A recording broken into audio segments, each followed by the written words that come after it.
information and then I leave. Okay, I can remember that. John, Yeah. don't leave the room. Just No, like, I'll go back to my seat. Like, I got that covered. The mic is live and stuff. I don't think it's normal for him to be breathing that hard.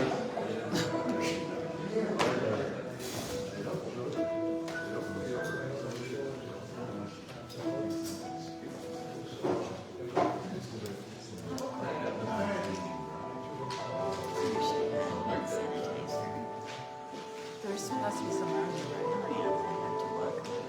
Oh, do you want me to find you?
Welcome everyone.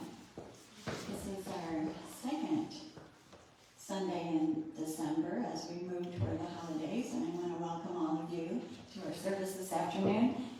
of you watching virtually as well. Let's see some smiles.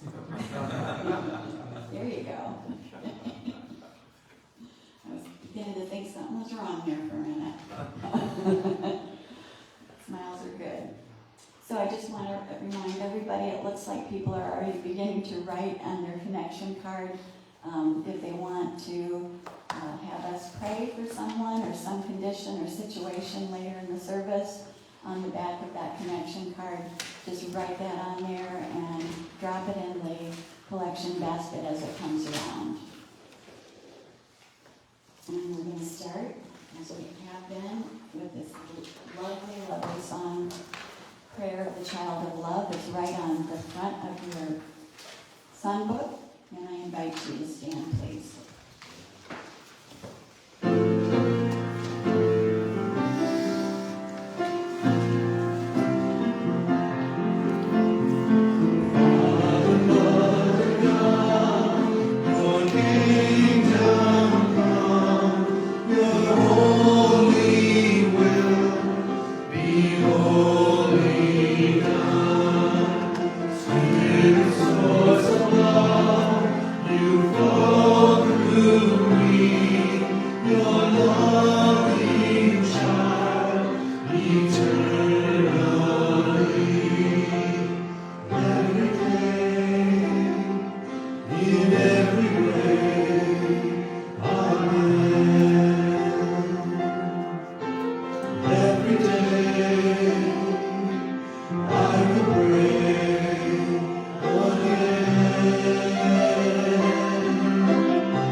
Breathing in,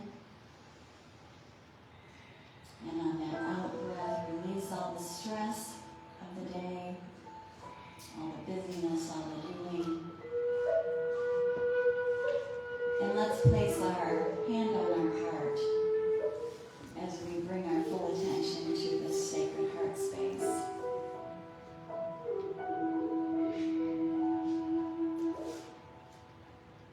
Let's begin our time together this afternoon in deep gratitude. And open our hearts to accept Spirit's gifts and blessings. We are one with divine presence, one with the wonders of the universe, love itself. Unbounded and unlimited love, all around us, within us, filling us up.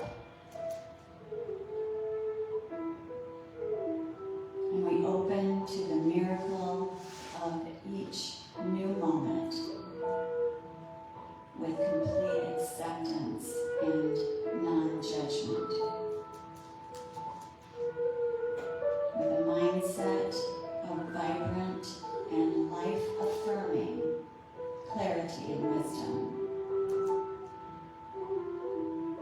in the best interest of all.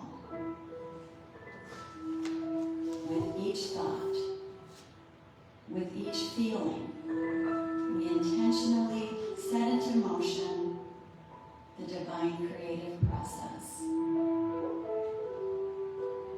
And from the eternal flow of love comes forgiveness and healing. Our entire fellowship community extends peace and love, kindness and compassion to every being on this planet. And together we say, and so it is.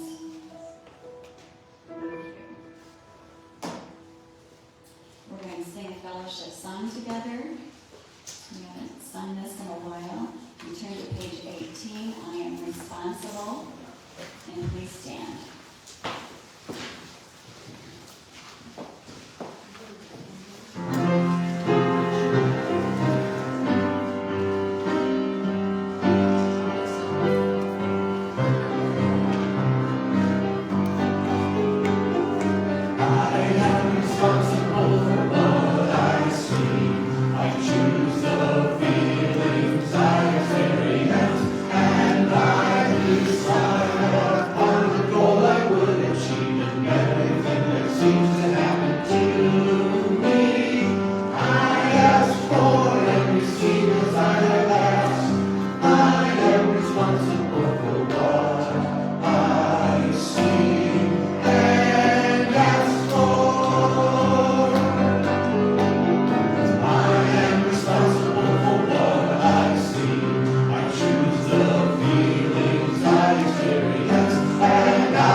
That's exactly what I pictured.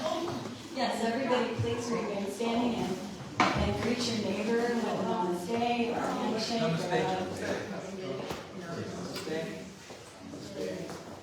Hey, Mary. Oh. Sorry.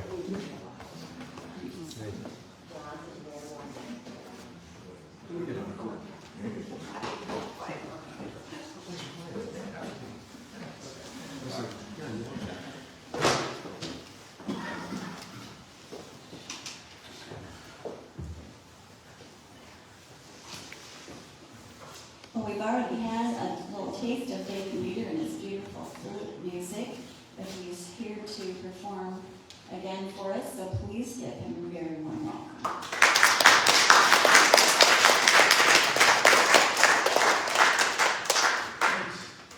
How's everybody doing? Well, so happy to Holy Sunday. Today, I feel about interior work. A lot of interior work is going on in a lot of people right now. Part of it is the season, and part of it is, the world we're living in. So to me, the flute, one of the tie-in here is that the flute music to me connects me to the sacredness inside, and then I get this sense of flowing energy from higher up. And the truth is, this is a true story.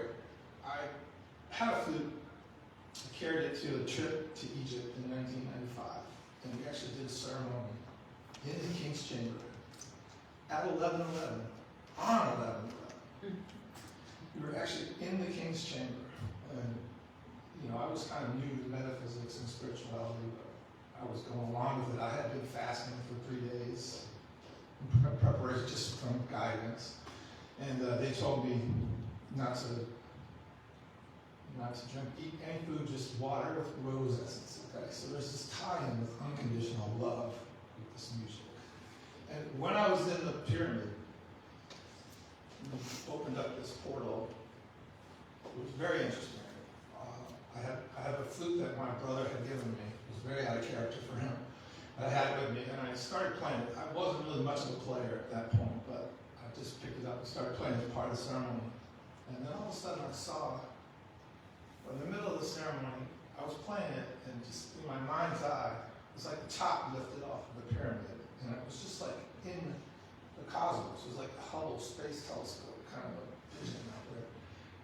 And all I could hear, this music, this incredible music. It was like angelic singing. I call it the music of the spheres. I heard this music come in, and then it was like this connection came to my crown here, boom, and all of a sudden, this amazing music that I was hearing started to come through my breath, my energy, out through the flute. And from that point forward, I considered it a healing instrument, and I was chosen.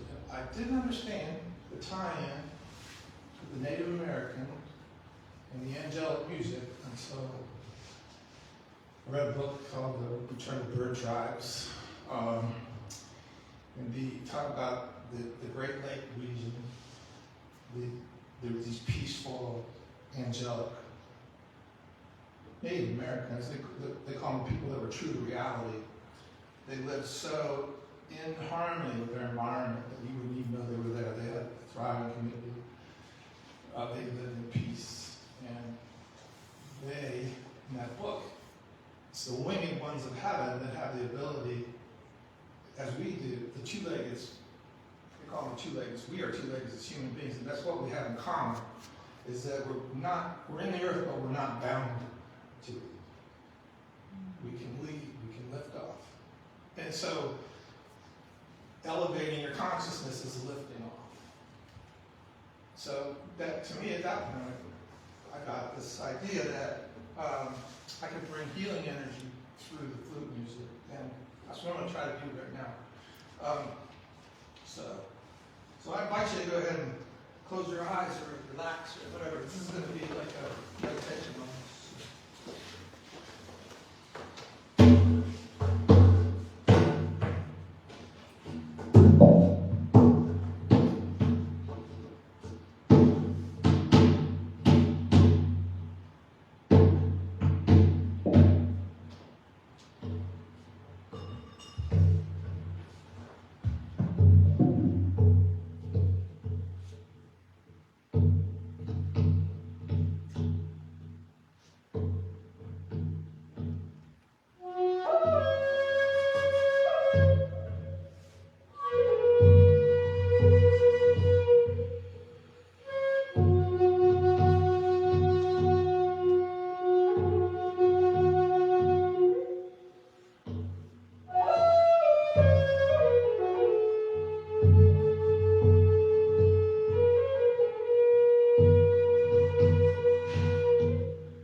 always like applause after that, because actually it's nice to stay in the stillness. So, I appreciate it, it's not necessary. Thank you so much. Thank you. Beautiful.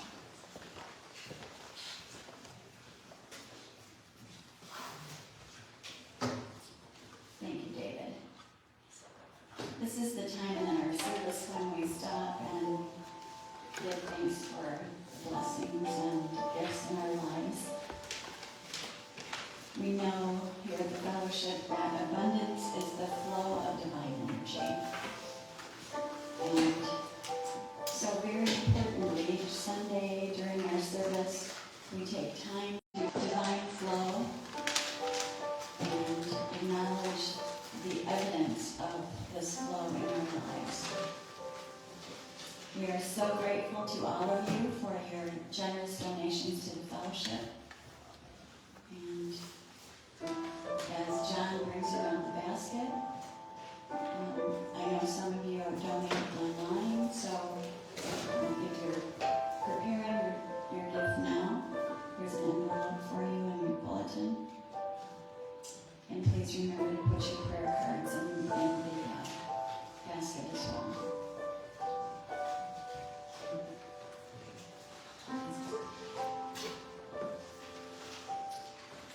As John comes around, I just invite you to hold your gift in consciousness as we vision a thriving and flourishing fellowship community.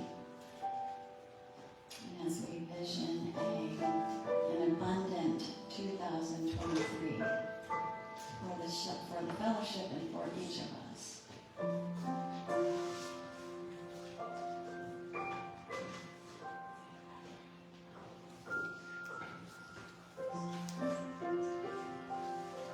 So if you'll pull out your bulletins, let's read together the blessing of our tithes and offerings.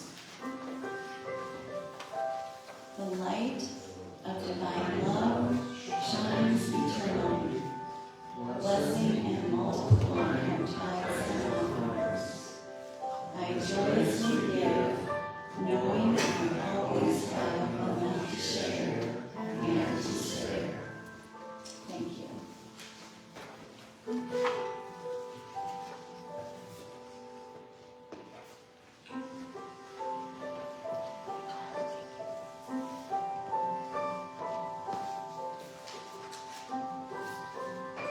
So we take another moment here to close our eyes and hold every name, condition, and circumstance that has been written on a card and placed in this basket for prayer. We hold it close in our hearts. This energy of healing, energy of comfort and love, compassion and kindness. The energetic vibration of knowing and feeling that what we want is already done. And we ask for all those named in this basket, that healing and comfort easily and effortlessly come into their lives. And together we say, and so it is.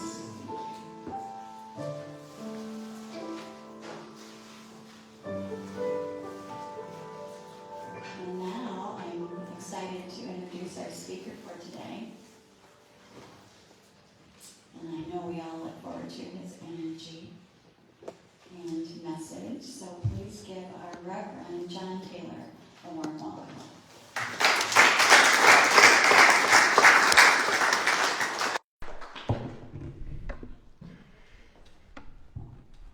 Hi everybody, how's it going? You know, my dad always said something to me. He said, make sure you get off the stage before they're done clapping. And I think there's probably something to be said for make sure you get on stage before they're done clapping. So that's why I sit right there. So I'm going to talk about gratitude today. And in my experience, gratitude, okay, so before I get started, there's two things I'm going to try and do today, because I try to get a little better each and every time I talk here. The first one is I'm going to try and talk a little slower, because I think that I talk fast when I get excited. But, you know, that's something I'm working on. And then the next thing is I'd like to share a little more from personal experience and from my notes. So it's a journey that we're all taking together, you know. So anyway, for me, gratitude is a lot about understanding that every moment of life is something to be grateful for. And whatever is going on in your life, whatever's in process, whatever's happening, that's something to be grateful for. And that includes the calm seas as well as the storms. So my friend Taylor, he's not here, he's transitioned, but he used to come here a lot, and he was an old sailor, and he used to say, the calm seas make for bad sailors. And, thank you.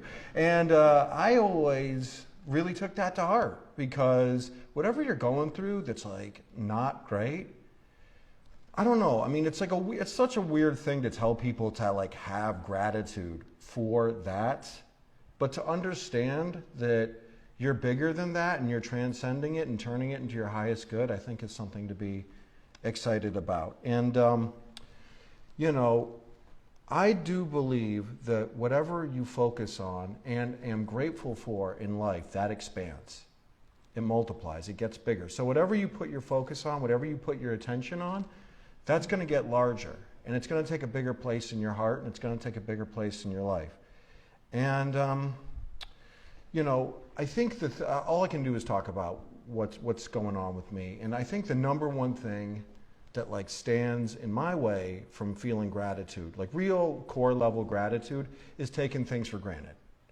You know, just, yeah, it worked yesterday, it'll work today. I mean, like, so there's like, in preparation for this talk, I looked up like, okay, Thanksgiving, everyone knows it, right? And that's a very like cultural celebration of like gratitude, because I don't know if anyone else has been paying attention, but over the past several decades, commerce has sort of overtaken Thanksgiving a little bit every single year, right? Like now it just appears that November is Black Friday. That's just what is up. Like yeah, and that's a very that's a very weird way to think about being grateful when you're accumulating and what you've got and what you're like recently have added to your treasure trove. I think a more meaningful way to be in gratitude is to actually be in gratitude rather than have like a quick feeling or a jolt of gratitude. And so I looked up some of these weird like days that are around on the calendar. So like some of them, of course, are, let's start with one that everyone knows, Earth Day, okay? Being grateful for the earth. There's Food Day, and, you know, Pet Appreciation Day, you know. And at first I thought these were kind of weird to like have these little side holidays. Like, has anyone here ever seen like those little calendars that like every day it says like what today is? Chocolate Appreciation Day, Hand Appreciation Day, Lung Appreciation Day. I mean, I was listening to Wayne Dyer as I was getting my notes together for this, and he said, just think, let's like literally stop and take like 10 seconds to think about all the stuff that's going on in your body right this very second that you're not controlling or monitoring or taking care of. It's just working behind. I mean, your spleen, who knows how that works? It's doing it, right? It's, you know. And I hope it does for many more months and years. Thank you. And you know, so it's kind of funny, right? But it's worth considering, like when you wake up in the morning, how much stuff has gone right throughout the night that you haven't even been taken care of. And you know, gratitude for me is a way of being. I try to stay in it because I've been given a lot. I don't know if I deserve a lot, but I know I've been given a lot.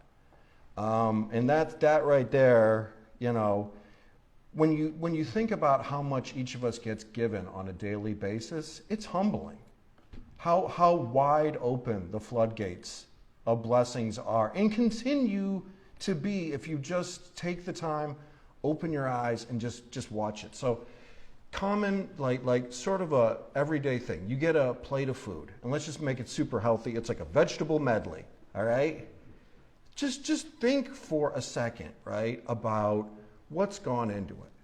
The person who planted it, the person who came back every day and watered it, the guy who picked it and brought it to the store. I mean, the guy who invented the refrigerated truck so it can quite literally go from A to B. I mean, you can, like, this always, I don't know about you guys, but every time I walk into any, like, kind of grocery store, it is just such a celebration of, like, abundance. I mean, it's such a treasure trove. Like, seriously, here, Lansing, Michigan, you can go into any grocery store and get dragon fruit. Like, think on that. That grows in America, and it gets brought here in like a day and a half. Like, think about how many things need to be going right and how gratitude is happening there. Like, just think about how many hands it passes through till it finally gets to you. And this is the thing, right? If you think about, if you take anything like this computer and you just go backwards, like to all the people that assembled it and the raw minerals in the earth and all that stuff, it doesn't take very long, for me anyway, for it to transcend my understanding. I don't know what's in here. I don't know what makes it work. I don't know what's in an apple. I don't know what makes that work. But I do know that there's a lot of things happening way outside my understanding here in John. Like, so there's this quote that I love from Carl Sagan where he said, the first step to making a great apple pie is creating the universe. You know, how far back do you want to go?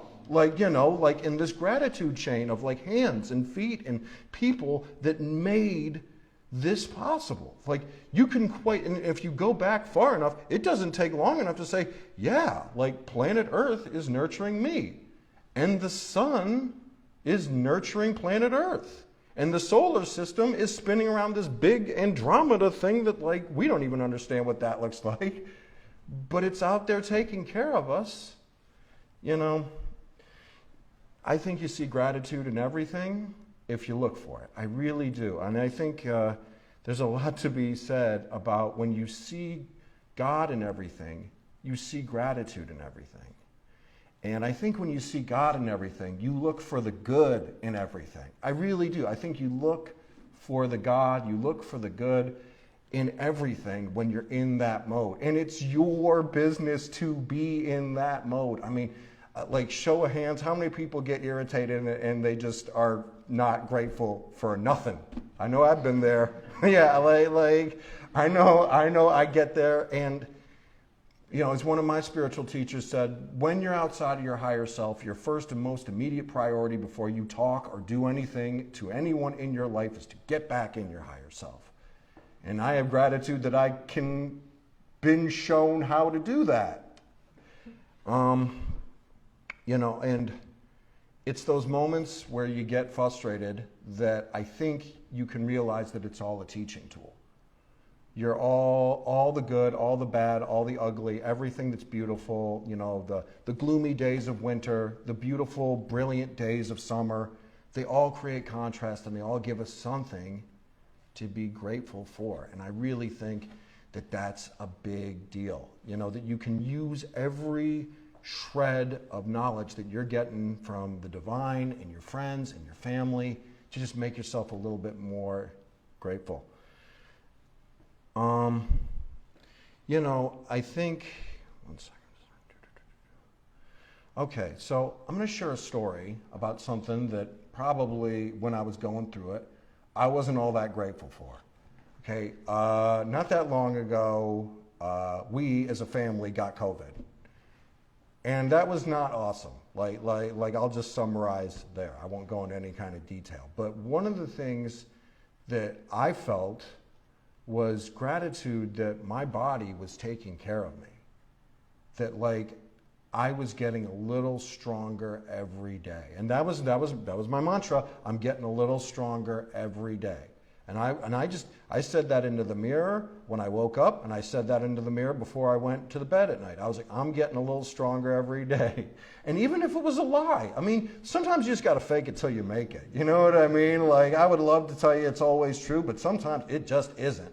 Like, but, you know, I really want to go back to what you're looking at multiplies. It gets bigger. And I was so happy that I was able to pull through that, you know, more like my body, this little life vest, this little life jacket that's holding John's spirit. It was like, no, not quite yet. Like, you're going to make it through this one, you know. Thanks, buddy. You know, and, you know, abundance and gratitude seem to go hand in hand when I was researching this. So one of the things that I think gratitude often, in my mind, is it's a big thank you, and I'll take another scoop of ice cream, please.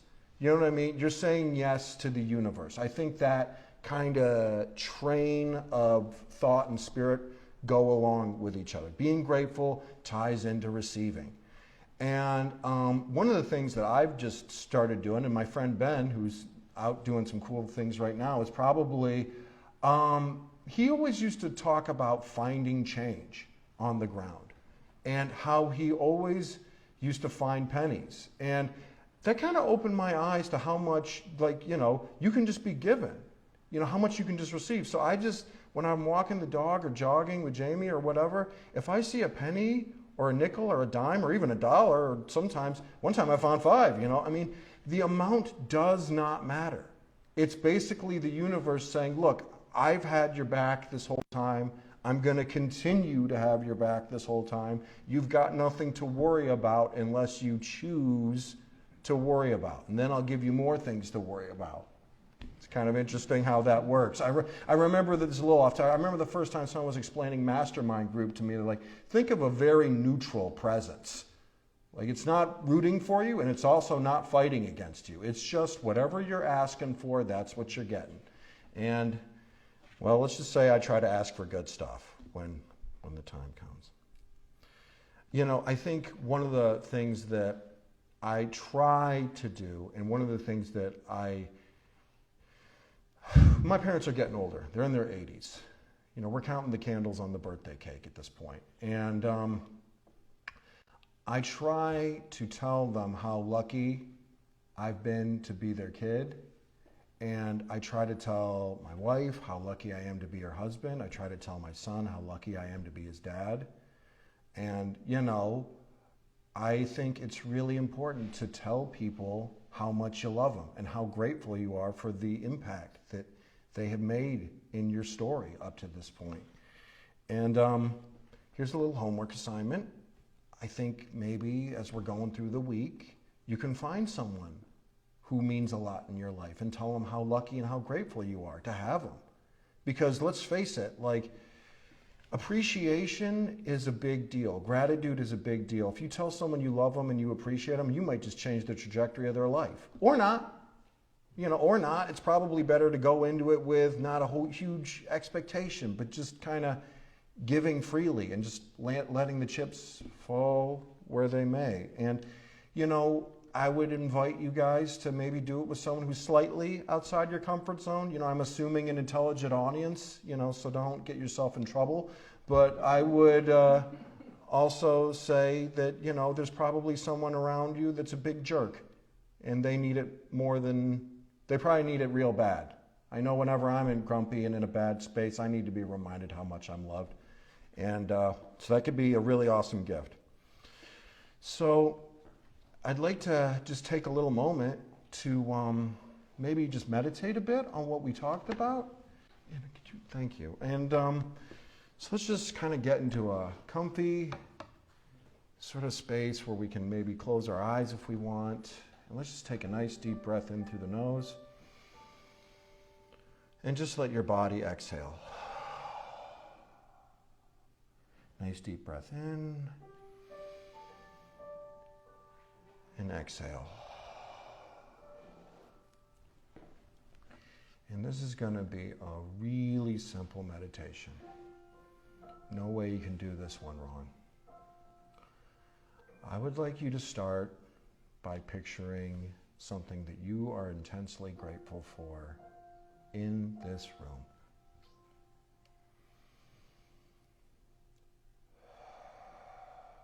That could be your health, it could be a person sitting next to you, it could be your fellowship family, it could be the beautiful music that we've been able to share and experience today, the wonderful stories of hope. Something that's in this room that you have gratitude for.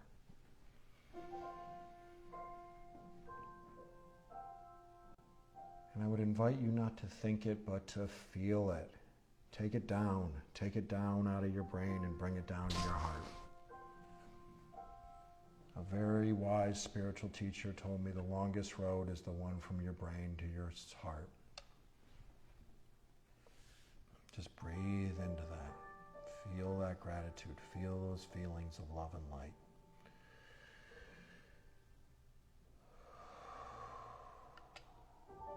And now, think about something, maybe 5, 10, 15, whatever, however many miles from here that you're grateful for. So some of you maybe have family that's close by, maybe a pet that you love. It's a beautiful park or a stream, a place that you like to go and frequent and get reconnected with nature. Heck, it might just be your favorite restaurant that serves your favorite food. And just take a second to move it out of the head and bring it down to the heart. Feel the feelings, feel the gratitude. For me, I'm going with my dog, and I'm going with my son, and I'm going with my friends who are here in spirit.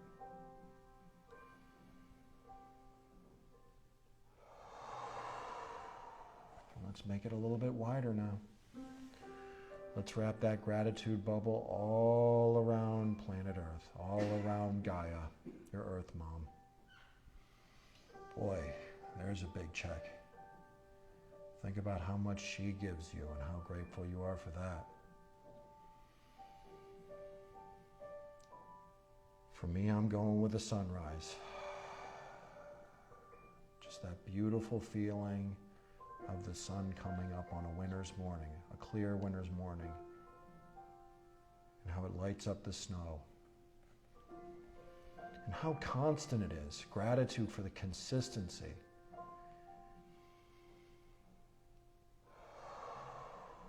Our water, our food, everything that sustains life is here.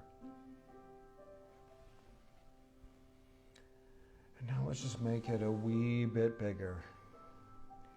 If you want to, you can wrap your brain around this whole solar system, because it's going on, it's a happening. You got our sun that's quite literally responsible for all life. You've got this galaxy that we're just beginning to explore. And there's so much there to just be in awe of and be grateful for, that it's just working and it's just keeping us alive. And now let's just take that from our head down into our heart center and breathe into it real fast and real slow.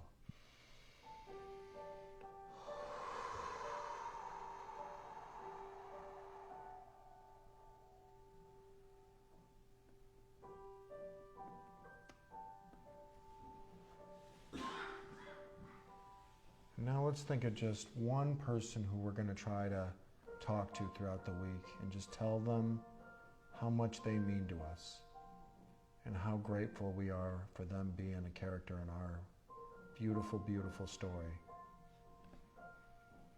That person may be on this side of the veil. They may have already prepared a place before you on the other side. Doesn't even matter. And let's just breathe into that.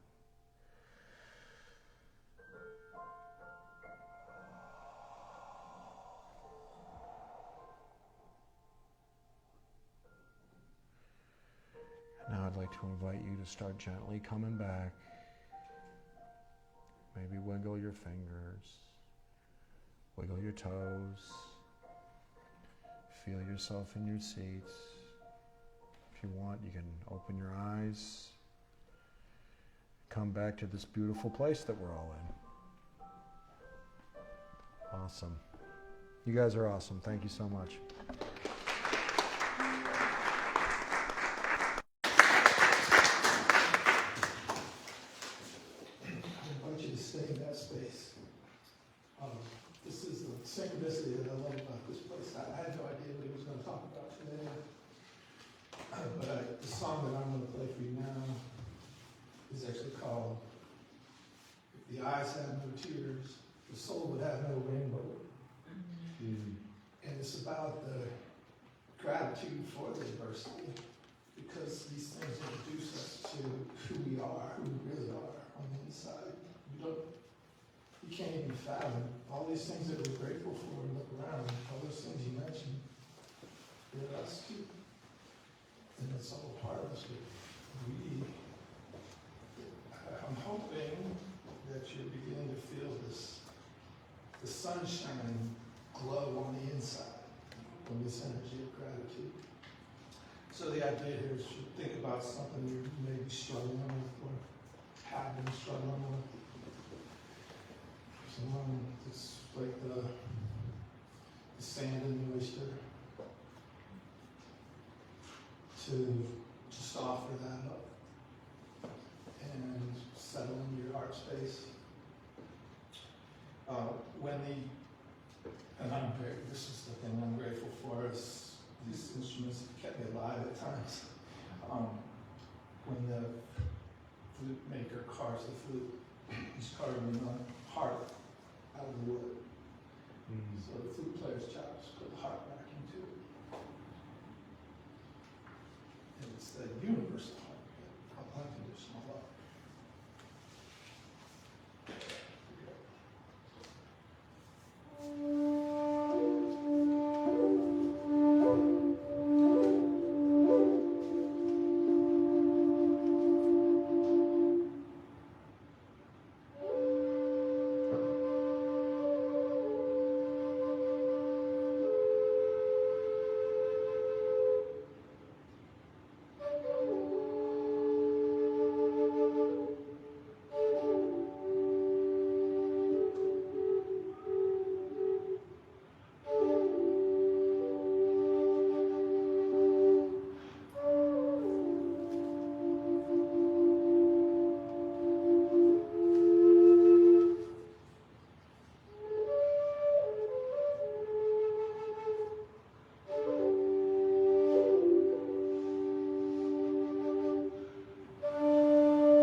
experience of that beautiful flute music.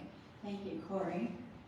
Thank you, John, for all of your wonderful reminders and good stories. We have a couple minutes here, so I have a story too. The other day, my daughter mentioned It's a Wonderful Life, a movie. Have any of you seen it? Have you seen it? Oh my gosh, I haven't seen it for years. I mean, 20, 25, maybe longer, 25 years ago. But she mentioned it, and I thought, I'm going to watch that again. And it wasn't necessarily my favorite when I watched it the first time, so I haven't. But I did. And just overwhelmed at the message in that movie. And it's exactly what we've been talking about here today. And an amazing exercise to think about what would the world be like, what would your community be like if you never existed. He was given the opportunity, the main character, Jimmy Stewart, was given the opportunity to see what that would look like, not ever being. So, they asked you before you incarnated, so would you like to come down to earth as Barb Kinsey or Dee Becker or John Taylor? And we said, nope, not this time around. And so, what would that look like? And then vice versa, what would it look like if someone that you love so much now in this incarnation, what if they didn't exist? What if they never had been born in this lifetime? It was just pretty powerful to imagine that, and I'm not done imagining. I watched it a few days ago, and it still comes to mind, and I keep thinking about in different ways how my life has impacted this world, and how those that I love, their lives have impacted this world and my life. So if you get a chance to see it, you can find it on any one of the streaming services. So give it a try again after some years. Just a beautiful service. Thank you so much for being here with us today. Thank you, virtual watchers, as well. You're all part of our loving community and the energy of our community. I have a few important announcements for you today. We have the Death Cafe coming up December 17th at 2 p.m. in the fellowship office. We also have alternative holiday sale items that we didn't sell at the church or at that event. They're now set up at our office, the fellowship office, and we'd like to invite you to come by and take a look and see if you see anything that you like, something that you might use as a Christmas gift maybe. We're still adding to the amount that we made during that sale, so now it's up to $804. Last night at the Christmas party, we sold another $100 worth of items. So Samantha and I are there on Tuesday and Friday from, let's say, 9 until noon. Just stop by and take a look, and we'll help you out. We also have our Christmas Eve candlelight service on December 24th, of course, at 7 p.m., so that's a different time to remember, right here at the Friends Building. And then our Christmas Day service, and Christmas Day is on Sunday, so we'll be having our regular service followed by a Christmas potluck. So we hope you can join us for all those activities and services. And now, I want to invite everyone to get into our peace circle and do our closing blessing.